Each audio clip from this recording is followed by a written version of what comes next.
اس دنیا میں بہت نیک پاکیزہ لوگ گزرے ہیں، 5 انگلیاں برابر نہیں ہوتی، ہم اگر نہیں بن پائے، مگر بہت سے لوگ ایسے ہیں جو بن کے گئے ہیں اس دنیا میں تقویٰ کی زندگی گزار کر۔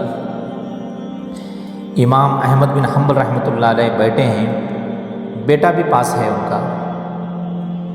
ایک بوڑھی عورت آئی، میں مسئلہ پوچھنے آئی ہوں، میں سود کاٹتی ہوں، تو ایک رات چاند کی روشنی میں سود کاٹ رہی تھی کہ ہمارے گلی میں سے بادشاہ کی سواری گزری، اور اس سواری کے ساتھ روشنی سر پر اٹھائے ہوئے لوگ بھی جا رہے تھے۔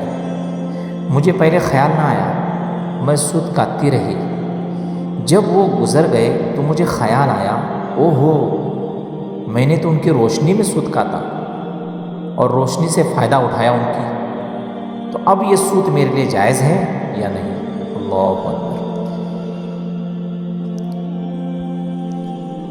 اور یہ حاکم کا مال تھا، اور حاکم کا مال تو ظلم سے لیا ہوا مال ہوتا ہے، تو بے دھیانی میں سے میں نے جو سود کاٹا، اب اس کا استعمال میرے لیے جائز ہے یا ناجائز ہے؟ امام صاحب نے فرمایا کہ تمہارے لیے ناجائز ہے۔ تو چلے گئے تو بیٹے نے کہا، ابو جی اس بات پر آپ نے ناجائز ہونے کا فتویٰ دے دیا؟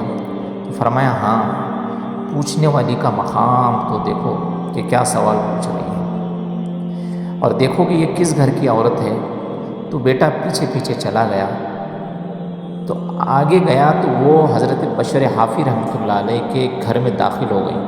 تو بعد میں تصدیق کے بعد معلوم ہوا کہ وہ حضرت بشر حافی رحمۃ اللہ علیہ کی بہن تھی۔